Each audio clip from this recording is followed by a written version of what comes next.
1840 খ্রিস্টাব্দের ফেব্রুয়ারি মাসে জোড়াসাঁকোতে নন্দলাল সিংহের একমাত্র সন্তান কালীপ্রসন্নের জন্ম হয়। তার প্রাইমারি যে পড়াশুনো সেটা হয়েছিল হিন্দু কলেজে। তারপরে বাড়িতে গৃহশিক্ষক রেখে তিনি এই পড়াশুনো করেন। একদম ছোট বয়স থেকেই 1853-তে আমরা দেখব যে তিনি 1853-তে 1853-র জুন মাসে তিনি বিদ্যোৎ সাহিনী সভা প্রতিষ্ঠা করছেন। বিদ্যোৎ সাহিনী মানে যাদের কাজ হবে বিদ্যাতে উৎসাহ প্রদান করা। এটা কখন প্রতিষ্ঠা হচ্ছে? এটা হচ্ছে 1853 খ্রিস্টাব্দের জুন মাসে। এই সভাতে স্বাভাবিকভাবেই প্রথম সম্পাদক ছিলেন কালীপ্রসন্ন সিংহ। পরবর্তীতে আমরা দেখব উমেশচন্দ্র মল্লিক, ক্ষেত্রনাথ বসু, রাধানাথ বিদ্যারত্ন, এরকম অনেক সম্পাদক হিসেবে আমরা অনেকজনকে পাব। শুধু তাই নয়, এর সঙ্গে আমরা দেখব আরো অনেকে যুক্ত ছিলেন। বেশ বিখ্যাত মানুষেরাই যুক্ত ছিলেন, যেমন কৃষ্ণকমল ভট্টাচার্য, প্যারীচাঁদ মিত্র, কৃষ্ণদাস পাল প্রমুখ। এরা 1853-তে এই যে বিদ্যোৎ সাহিনী যে সভা প্রতিষ্ঠা করছে, এরপরে 1853-তে বিদ্যোৎ সাহিনী সভা প্রতিষ্ঠা করছে। এর ঠিক 3 বছর পরে 1856-তে আমরা দেখব যে বিদ্যোৎ সাহিনী রঙ্গমঞ্চ প্রতিষ্ঠা করবে। এবং এইখানেই তাদের কাজ থেমে যাবে না।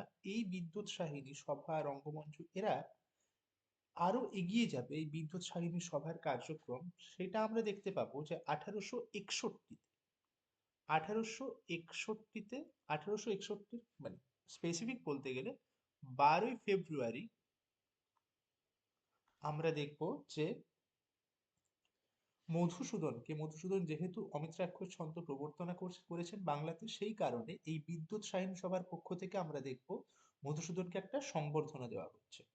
সংবর্ধনা হিসেবে একটা মানপত্র দেওয়া হচ্ছে, এবং সেই মানপত্রের সঙ্গে সঙ্গে আমরা দেখতে পাবো যে একটা সুন্দর মূল্যবান রজতের পানপাত্র দেওয়া হচ্ছে।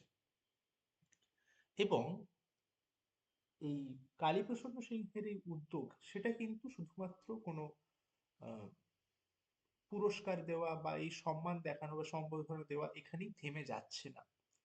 তিনি মেঘনাদ বধ কাব্যের বিশ্লেষণ করে সাহিত্য জগতে কি করে তার একটা বিস্তার হতে পারে, বা কি করে অনেক মানুষের কাছে সেই কালীপ্রসন্ন সিংহের প্রচেষ্টার দ্বারাই কি করে মেঘনাদ বধ কাব্য পৌঁছে যেতে পারে, সেটা একটা চেষ্টা করছিলেন। এবং আমরা আরো অনেক ক্ষেত্রে যেমন দেখব যে রেভারেন্ট লংকে দীনবন্ধু মিত্রের নীলদর্পণের ওই ইংরেজিতে প্রচার করার অনুবাদে নীলকরেরা তার বিরুদ্ধে মামলা মোকদ্দমা করেছিল। এবং এই 1861-ই জুলাই মাসে 24শে জুলাই তাকে 1 মাসের কারাদণ্ড দেওয়া হয়েছিল এবং 1000 টাকা তার জরিমানা করা হয়েছিল। এইখানে বিচারপতি ছিলেন মর্ডেন্ট ওয়েলস। তো সেই বিচার সভাতে উপস্থিত ছিলেন কালীপ্রসন্ন সিংহ, এবং কালীপ্রসন্ন সিংহ সেখানে উপস্থিত থেকে একদম অযাচিত ভাবেই তিনি ওই তার কাছ থেকে এই টাকাটা সঙ্গে সঙ্গে বের করে দেন। এবং যখন 1856-তে আমরা দেখব যে বিধবা বিবাহ আইন বিধিবদ্ধ হচ্ছে, তখন কালীপ্রসন্ন সিংহ ঘোষণা করেছিলেন যে যারা যারা বিধবা বিবাহ করতে চাইবে তাদেরকে এই বিদ্যুৎ সাহিনী সভার তরফ থেকে 1000 টাকা করে পুরস্কার দেওয়া হবে। এমনকি যখন বিদ্যাসাগর বহু বিবাহ নিবর্তক আন্দোলন করছে, সেখানেও আমরা দেখব যে এই কালীপ্রসন্ন সিংহ তাকে সহযোগিতা করছেন।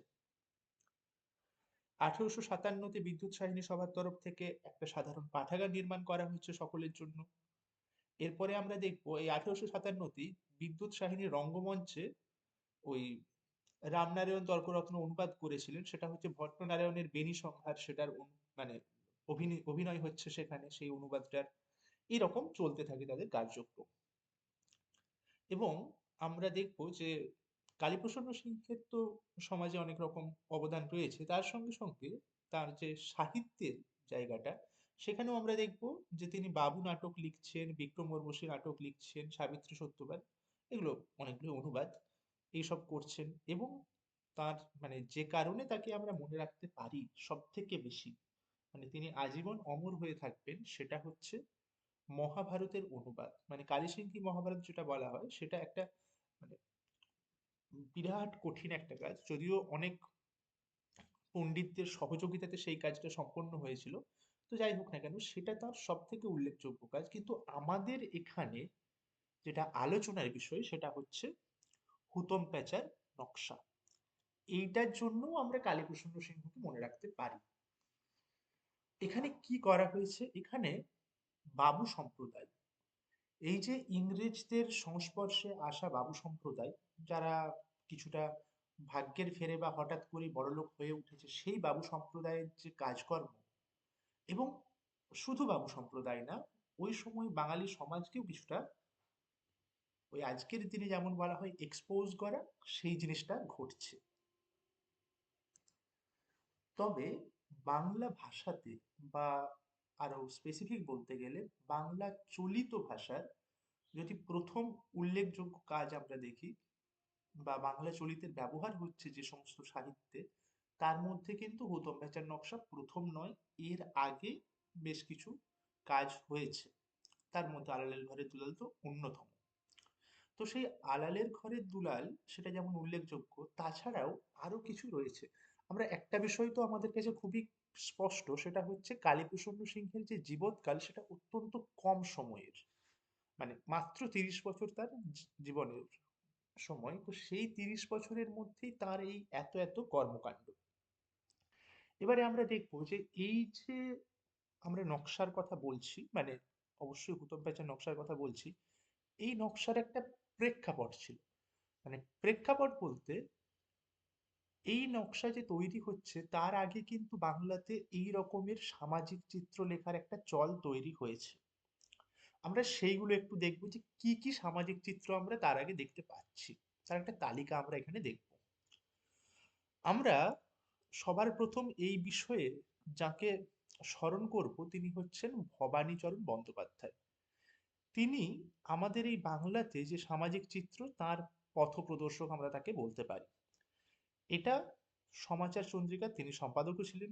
তার রচিত তাহলে গ্রন্থগুলো কি না, কলিকাতা কমলালয়, নববাবু বিলাস, একই রকম ভাবে নববিবি বিলাস, এইসব তিনি লিখেছিলেন। এরপরে আমাদের কালীপ্রসন্নের সমসাময়িক যিনি লিখলেন, যার দ্বারা কালীপ্রসন্ন ভীষণভাবে আহ, প্রভাবিত বলা যেতে পারে, তিনি হচ্ছেন আলালের ঘরের দুলালের লেখক প্যারীচাঁদ মিত্র ওরফে টেকচাঁদ ঠাকুর। এবং এই যে কালীপ্রসন্ন সিংহের ওপর টেকচাঁদ ঠাকুরের প্রভাব, বা মানে এইটা অনেকে মনে করেন, অনেকে মানে বিশেষ করে এই অ্যালিগেশনটা এনেছেন টেকচাঁদ ঠাকুরের ছেলে, উম, যিনি টেকচাঁদ ঠাকুর জুনিয়র ছদ্মনামে ওই কলিকাতার লুকোচুরি, এই এই নামে একটা কলিকাতার লুকোচুরি বলে একটা নকশা লিখেছিলেন। সেই নকশাকে আমরা ওই এরকম ভাবতে পারি যে আহ, কি বলবো, এটার রিপ্লাই বলে ভেবে নিতে পারি। তো সেইখানে আমরা দেখব যে তিনি বলছেন যে হুতমের নকশাখানির রচনা চমৎকার, কিন্তু বিশেষ স্মরণ করিয়া পাঠ করিলে মহোদয় টেকচাঁদ ঠাকুরের উচ্ছিষ্ট সংগ্রহই সম্পূর্ণরূপে বলিতে হইবে। তার মানে এই যে স্থানে স্থানে বিশেষ করে দু তিনটে জায়গায়, যেমন ওই প্রতিমের নকল শৃঙ্গি বলে টেকচাঁদ ঠাকুরের যে লেখা, সেখান থেকে মদ খাওয়া বড় দায়, জাত থাকার কি উপায়, বা কেষ্ট লেও, এই যে এইগুলো, এইগুলো থেকে কিন্তু এই হুতম প্যাঁচার নকশাতে কালীপ্রসন্ন সিংহ কাহিনী ওখান থেকে সরাসরি গ্রহণ করেছেন। এবারে এইগুলো মোটেই টেকচাঁদ ঠাকুর জুনিয়রের ভালো লাগেনি। তো সেটাই তিনি ব্যক্ত করেছেন যে তার মনে হয়েছে যে এই হুতম প্যাঁচার নকশা অর্থাৎ কালীপ্রসন্ন সিংহকে যতটা ক্রেডিট দেওয়া হচ্ছে তিনি ততটা ক্রেডিটের যোগ্য নন।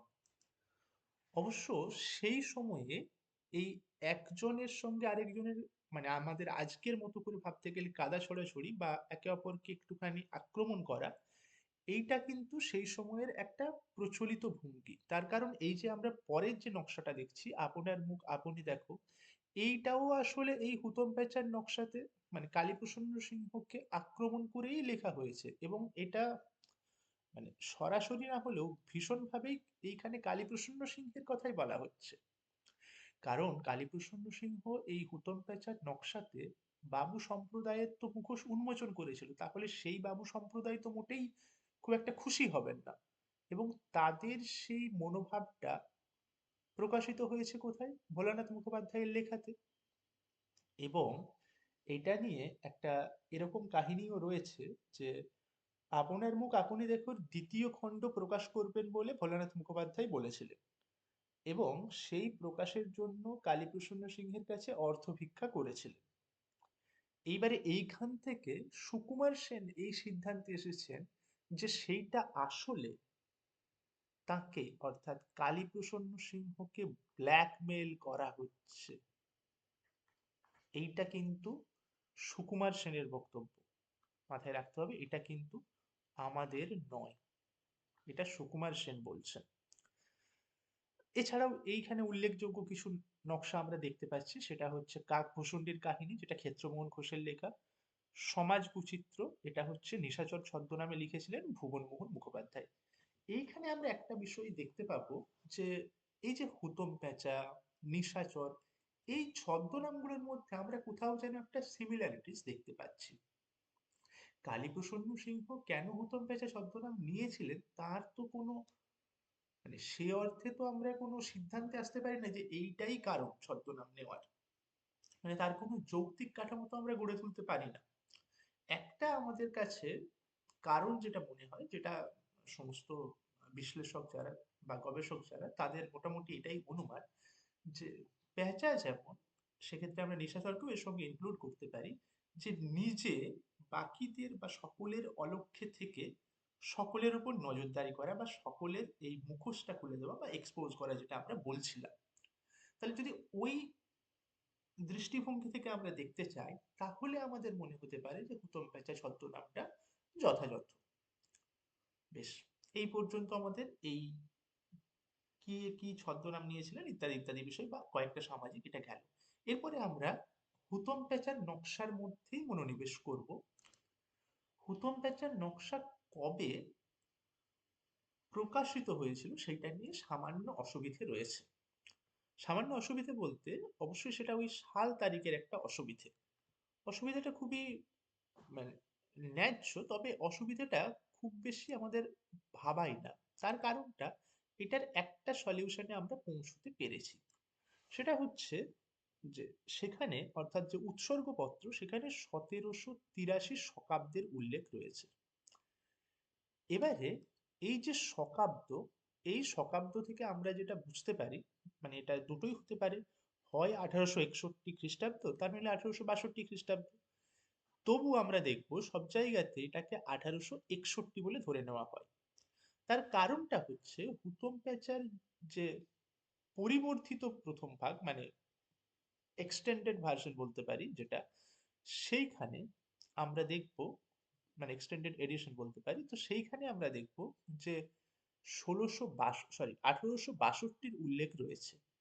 তো এই যে 1862 খ্রিস্টাব্দের উল্লেখ, এখান থেকে মনে করা হয় যে তাহলে প্রথম যে ভাগটা, মানে যেটা একদম প্রথম বেরোচ্ছে, সেটা হয়তো 1861-তে বেরিয়েছিল। মানে একই বছর দুটো বেরোনো তো অসম্ভব, কারণ 1783 মানে সেইখানে তার কিছুটা অংশ হচ্ছে 1861 শেষের দিক, আর কিছুটা হচ্ছে 1862 প্রথমের দিক। তো এইরকম একটা মনে করা হয় যে তাহলে প্রথম যে খণ্ড যেটা প্রকাশিত হচ্ছে সেটা 1861-তে প্রকাশিত হচ্ছে। যখন আমরা দ্বিতীয় ভাগটা দেখব, সেই মানে যেটা পরিবর্ধিত আকারে বেরোচ্ছে, সেইখানে আমরা দেখব যে আচ্ছা, সেখানে আমরা দেখব যে বেশ একটা সংস্কৃত শ্লোক দেওয়া হয়েছে। এই শ্লোকটাও আমাদের একটু পড়ে নিতে হবে, যেটা আমাদের নেটের জন্য লাগবে। সেখানে প্রেসের উল্লেখ রয়েছে যে রাম প্রেস থেকে প্রকাশিত হয়েছে। স্থান হিসেবে দর্জিপাড়ার নাম আছে, কাল হিসেবে 1784, যেহেতু ওটা পরের এডিশন। এখানে একটা ইংরেজি আখ্যাপত্র আমরা দেখেছি, সেই আখ্যাপত্রটা এরকম যে sketches by Hutom, illustrative of everyday life and everyday people, যেহেতু এটা প্রথম ভলিউম তাই ভলিউম 1। তারপর লেখা আছে by heaven and not a master tot. এইটা মনে করা হয় যেটা হয়তো বাইবেল থেকে সংগ্রহ করা হয়েছে। তারপরের যে অংশটা, যেটা শেক্সপিয়ারের থেকে নেওয়া হয়েছে, miss like me not for my complexion, এইটা আসলে মার্চেন্ট অফ ভেনিস থেকে নেওয়া হয়েছে। এগুলো আমাদের একটু খেয়াল রাখতে হবে। কলকাতা থেকে প্রকাশিত হচ্ছে তাই স্থান হিসেবে ক্যালকাটা বলা হচ্ছে। বোস অ্যান্ড কোম্পানি যারা প্রিন্টার আর পাবলিশার হিসেবে তাদেরকে ক্রেডিট দেওয়া হচ্ছে। এবারে এই যে প্রথম সংস্করণটা প্রকাশিত হলো, যেখানে একটা মাত্র নকশা ছিল, সেই নকশাটার নাম ছিল ঊনবিংশ শতাব্দীতে কলিকাতার চড়ক প্রবাহ। সেখানে পৃষ্ঠা, 3টে পৃষ্ঠা ছিল। এই 3টে পৃষ্ঠা হচ্ছে আমাদের এই ভূমিকার যে অংশটা গেল, আঁকাপত্র টাকাপত্র এইসব মিলিয়ে 3টে পৃষ্ঠা। এরপরে 16টা পৃষ্ঠা, এইটা হচ্ছে মূল, যেখানে মূল লেখা রয়েছে, তার সঙ্গে দুটো ছবি। এই দুটো ছবিও উল্লেখযোগ্য, তার কারণ এখানে প্রথম যে ছবি তার শিরোনাম হচ্ছে হুতম প্যাঁচা আসমানে বসে নকশা উড়াচ্ছেন, আর দ্বিতীয় ছবির শিরোনাম হচ্ছে ঠন ঠনের হঠাৎ অবতার। পরবর্তীতে আমরা দেখবো হঠাৎ অবতার বলে একটা নকশাই পাচ্ছি। তো দেবেন্দ্র প্রসাদ সর্বাধিকারী তিনি এই ছবিগুলোকে ডিকোড করতে গিয়ে বলেছেন যে যে প্রথম ছবিটাতে হুতম প্যাঁচা আসমানে বসে নকশা উড়াচ্ছেন, এই যে ছবিটা, এখানে হুতম ভূমণ্ডলের ওপরে বসে রয়েছে, একটা গ্লোব আছে তার উপরে বসে রয়েছে হুতম, এরকম ছবিটা। তো এটা থেকে তিনি মনে করছেন যে আসলে হুতম স্তুতিবাদ বা নিন্দার অতীত, তাই তিনি নিজেকে সবকিছুর উপরে রেখেছেন, এটা তার মনে হচ্ছে, তার অনুমান। এবং দ্বিতীয় যে ছবিটা, সেখানে আমরা দেখবো যে একজন ওড়িয়া বেহারা আছে, তার গলাতে মালা আছে, মুখে টিকা আছে, আর হঠাৎ অবতার মানে ওই যে বাবু বা যে হঠাৎ অবতার, তার মাথাতে সে ছাতা ধরে আছে। বাবুর সঙ্গে রয়েছে কে? 5জন অনুচর, তার মধ্যে শেষজন ব্রাহ্মণ। এবারে এইটার তেমন কোনো, মানে এটা জাস্ট ডেসক্রিপশন, এখান থেকে তেমন কোনো ডিকোড আমরা করছি না। এবারে দ্বিতীয় পরিবর্তিত যে সংস্করণটা, সেইখানে নাম হয়ে গেল কলিকাতার চড়ক পার্ব। এটা ছাড়াও 3টা নতুন নকশা সেখানে যুক্ত হয়েছে, সেটা কি? বারোয়ারি পুজো, হঠাৎ অবতার আর স্নান যাত্রা। আমরা ওই আগের যে ছবিগুলো সেগুলোর সঙ্গে এবারে এখানে মিল পাচ্ছি। এবং এই সংস্করণে যখন একটা ভূমিকা সংযোজিত হচ্ছে, সেই ভূমিকাটার নাম দেওয়া হচ্ছে ভূমিকা উপলক্ষে একটি কথা। এইখানে আমরা দেখবো এই যে ভূমিকা উপলক্ষে একটি কথা, এখানে কিন্তু আমরা দেখবো যে এই বই কেন লেখা হচ্ছে বা এই নকশা লেখার কি অভিপ্রায় সেটা তিনি বলছেন। সেখানে তিনি স্পষ্ট কি বলছেন, আচ্ছা সেটা আমরা একটু পরেই পেয়ে যাব। সেখানে এরকম বলছেন যে কি অভিপ্রায়ে এই নকশা প্রচারিত হলো, নকশাখানি দুপাত দেখলেই সহৃদয় মাত্রেই তা অনুভব করতে সমর্থ হবেন। কারণ আমি এই নকশার একটি কথাও অলিক বা অমূলক ব্যবহার করি নাই। সত্য বটে, অনেকে নকশাখানিতে আপনারে আপনি দেখতে পেলেও পেতে পারেন, কিন্তু বাস্তবিক সেটি যে তিনি নন তা আমার বলা বাহুল্য। তবে কেবল এই মাত্র বলিতে পারি যে আমি কারেও লক্ষ্য করি না, অথচ সকলেরই লক্ষ্য করিছি, এমনকি স্বয়ং নকশার মধ্যে থাকতে ভুলি নাই। নকশাখানিকে আমি একদিন আরশি বলে পেশ করলেও করতে পারতেন, কারণ পূর্বে জানা ছিল যে দর্পণে আপনার মুখ কদর্য দেখে কোনো বুদ্ধিমানই আরশিখানি ভেঙে ফেলেন না, বরং যাতে ক্রমে ভালো দেখায় তারই তদবির করে থাকেন। কিন্তু নীল দর্পণের হাঙ্গামা দেখে শুনে ভয়ানক জানোয়ারদের মুখের কাছে ভরসা বেঁধে আরশি ধরতে সাহস হয় না।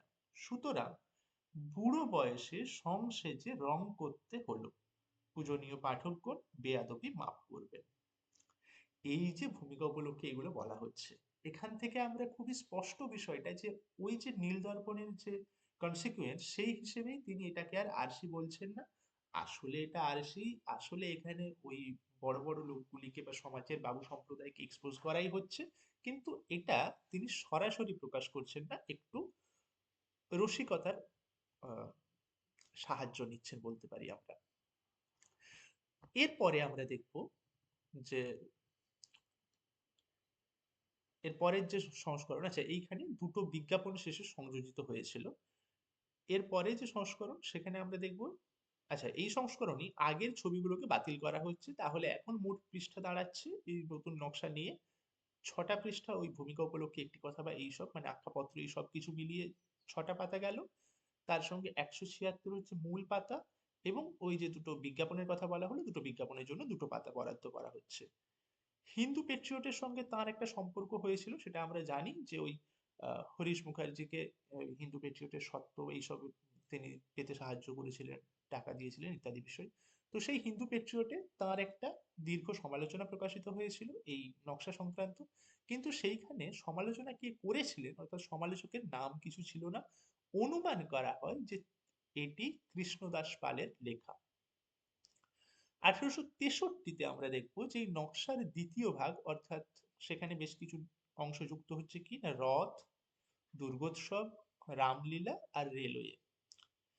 এরপরে 1868-তে যে সংস্করণটা প্রকাশিত হচ্ছে এটা খুব গুরুত্বপূর্ণ, তার কারণ মনে করা হচ্ছে যে কালীপ্রসন্ন সিংহের জীবদ্দশায় এইটাই লাস্ট সংস্করণ, যেটা 1868-তে বেরোচ্ছে, কারণ 1870-এ তিনি মারা যাচ্ছে। এরপরে 1864 এই বছরটাও গুরুত্বপূর্ণ, তার কারণটা হচ্ছে এই বছর এই প্রথম আর দ্বিতীয় ভাগ এই দুটো একসঙ্গে প্রচারিত হলো। এবং এই 1864 খ্রিস্টাব্দে নকশার যে প্রথম অংশটা যেটা প্রথম প্রকাশিত হয়েছিল সেখান থেকে বেশ কিছুটা ইংরেজিতে অনুবাদ হয়েছিল। 1868-র যে সংস্করণের কথা আমরা বলছি সেই সংস্করণটা কিরকম, সেখানে আমরা দেখব যে প্রথম ভাগ যেটা বলা হচ্ছে সেই প্রথম ভাগের পরিমার্জিত নতুন সংস্করণ প্রকাশিত হচ্ছে, তখন দ্বিতীয়বারের গৌরচন্দ্রিকা বলে একটা অংশ যুক্ত হচ্ছে। এখন পৃষ্ঠা সংখ্যা কি দাঁড়াচ্ছে, 2+138। এবং এই একই বছরে অর্থাৎ এই 1868-তেই, মানে এই সেম ইয়ার, এইখানে আমরা দেখব যে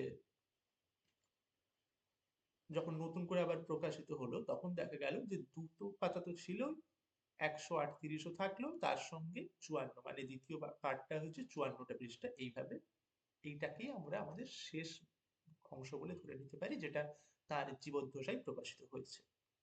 1870-এ তিনি যখন মারা যাচ্ছেন সেই মৃত্যুর পরে যে সংস্করণ তার মধ্যে একটা উল্লেখযোগ্য, সেটা হচ্ছে 1302 এর, মানে একটা বাংলা সাল 1302 বঙ্গাব্দ। এই 1302 এর সংস্করণটা উল্লেখযোগ্য এই কারণে, যেটা ইংরেজিতে 1895-96 নাগাদ, এই সংস্করণেই প্রথম। এই দুটো তো যুক্ত হলোই, তার সঙ্গে সঙ্গে যেটা হয়েছে, এই স্বর্গীয় মহাত্মা কালীপ্রসন্ন সিংহ হিসেবে লেখকের নাম ছাপা হচ্ছে। তার আগে পর্যন্ত কিন্তু কোথাও আমরা লেখকের নাম দেখতে পাইনি। যাই হোক, এবং এই যে রেলওয়ে, রেলওয়ের পরে আরেকটা অংশ প্রক্ষিপ্ত বলে যুক্ত করা হচ্ছে, তবে এই অংশটাকে কালীপ্রসন্ন সিংহের রচনা বলে অনেকেই মানতে চান না। আমরা ওই টেকচাঁদ ঠাকুর জুনিয়রের কলিকাতার লুকোচুরির কথা একবার উল্লেখ করেছি, ক্ষেত্রমোহন ঘোষের কাকভূষণের কথাও বলেছি, কাকভূষণের কাহিনীর কথাও বলেছি, এবং ভোলানাথ মুখোপাধ্যায়ের আপনার মুখ আপনি দেখো এটাও বলেছি, এবং এটা যে দ্বিতীয় একটা পার্ট আসার কথা ছিল যেটা উনি ব্ল্যাকমেল করছিলেন বলে সুকুমার সেন বলেছিলেন, এইগুলো আমরা আগেই আলোচনা করেছি।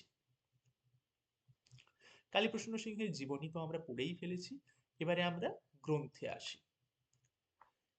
এই যে গ্রন্থের উৎসর্গপত্র, সেখানে আমরা দেখব যে সহৃদয় কুলচূড় শ্রীল শ্রীযুক্ত মুলুকচাঁদ শর্মা, এই সব বলা হচ্ছে। এই মুলুকচাঁদ শর্মা কে, এই নিয়েও আমরা দেখব বেশ কিছু সমস্যা রয়েছে। সমস্যা বলতে অনেক ক্ষেত্রেই একমত হওয়া যায় না যে এই মুলুকচাঁদ শর্মা কে। তবে মোটামুটি ভাবে যেটা সিদ্ধান্তে আসা যায় সেটা হচ্ছে ইনি হচ্ছেন আমাদের ঈশ্বরচন্দ্র বিদ্যাসাগর। এবারে কিভাবে ঈশ্বরচন্দ্র বিদ্যাসাগর, সেইটার বিশেষ তো কিছু পাওয়া যায় না, কিন্তু যেটা পাওয়া যায় সেটা হচ্ছে যে এই মুলুকচাঁদ শর্মার ওই বিদ্যুৎ সাহিনী সভাতে একটা টিকা বলি বা একটা প্রবন্ধ বলি প্রকাশিত হয়েছিল। সেইখানে দেখব শ্রী মুলুকচাঁদ শর্মা প্রদত্ত এরকম একটা লেখা ছিল, এবং ওই যে টিম সেখানে বিদ্যাসাগরও ছিলেন। তো এরকম এদিক ওদিক থেকে যেটা বোঝা যায় সেটা হচ্ছে মুলুকচাঁদ শর্মা হচ্ছে ঈশ্বরচন্দ্র বিদ্যাসাগর। এবারে যদি আমরা এই বিনয়াবনত দাশের এই জায়গাটা দেখি তাহলে আমাদের মেনে নিতে অসুবিধে নেই যে ঈশ্বরচন্দ্র বিদ্যাসাগরকে নিজের গুরু বলে মানতেন কালীপ্রসন্ন সিংহ, ফলে সেই দিক থেকে ঈশ্বরচন্দ্র বিদ্যাসাগর হওয়াটা অস্বাভাবিক নয় বা উপযুক্ত বলা যেতে পারে। এবারে এই যে হুতম প্যাঁচা কালীপ্রসন্নের ছদ্মনাম, এইখানে লেখক হিসেবে যেমন আমরা দেখি যে কোনো বইয়ের ক্ষেত্রে, বই যখন লেখা হয় সেখানে অনেক ক্ষেত্রে আমরা দেখি যে ভূমিকা লেখা হলো, সেখানে অনেক ক্ষেত্রে লেখকের নামের উল্লেখ থাকে। আরে তো তেমন ভাবে এখানে যার উল্লেখ রয়েছে তিনি কিন্তু কালীপ্রসন্ন সিংহ নন। সেই উল্লেখটা খুব মজার, কারণ সেইখানে রয়েছে শ্রী তালাহুল ব্ল্যাক ইয়ার।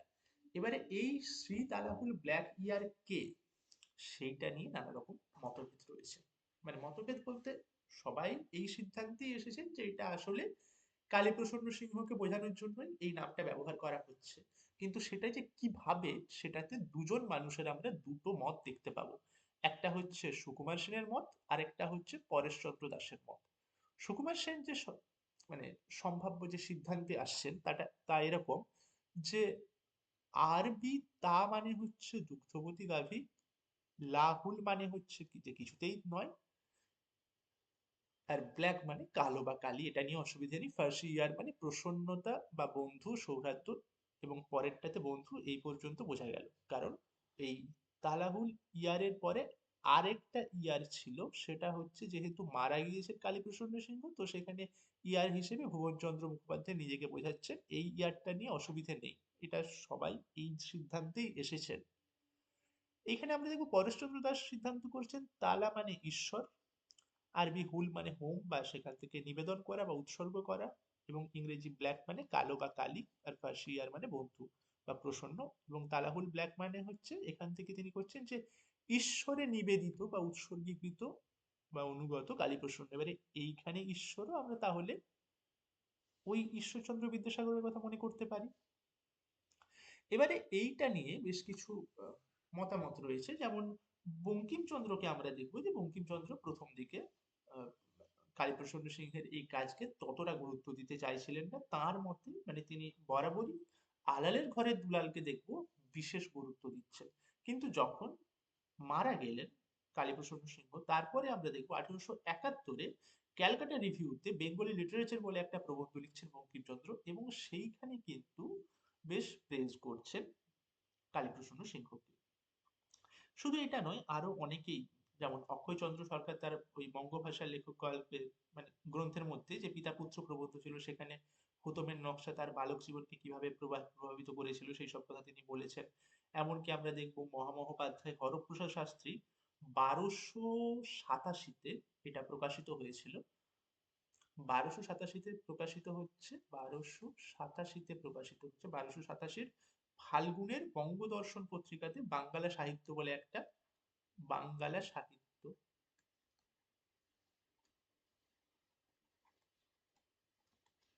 বাঙ্গালা সাহিত্য বলে যে প্রবন্ধ প্রকাশিত হয়েছিল, সেইখানে কিন্তু হুতম প্যাঁচার নকশা সম্পর্কে তিনি একটা মন্তব্য করেছিলেন। মন্তব্যটা এরকম ছিল যে হুতম প্যাঁচাও এই পরিবর্তন সময়ের একটি মহার্ঘ রত্ন, ইহাতে তৎকালীন সমাজের অতি সুন্দর চিত্র আছে। হুতম হুতমীয় ভাষার প্রবর্তক এবং বহু সংখ্যক হুতমী পুস্তকের আদি পুরুষ, বোধহয় মৌলিকতায় তৎকালীন সমস্ত পুস্তকের শিরস্থানীয়। এই যে বক্তব্যগুলো, এইগুলো থেকে একটা তো সিদ্ধান্তে আসা যায় যে কালীপ্রসন্ন সিংহের এই হুতম প্যাঁচার নকশা তৎকালীন জনজীবনকে ভীষণভাবে আলোড়িত করেছিল। এখানে অন্তত 7 জনকে তো আইডেন্টিফাই করা যায় যে যারা জীবিত মানুষ, যাদেরকে হুতম চরিত্র হিসেবে নিয়ে আসছে।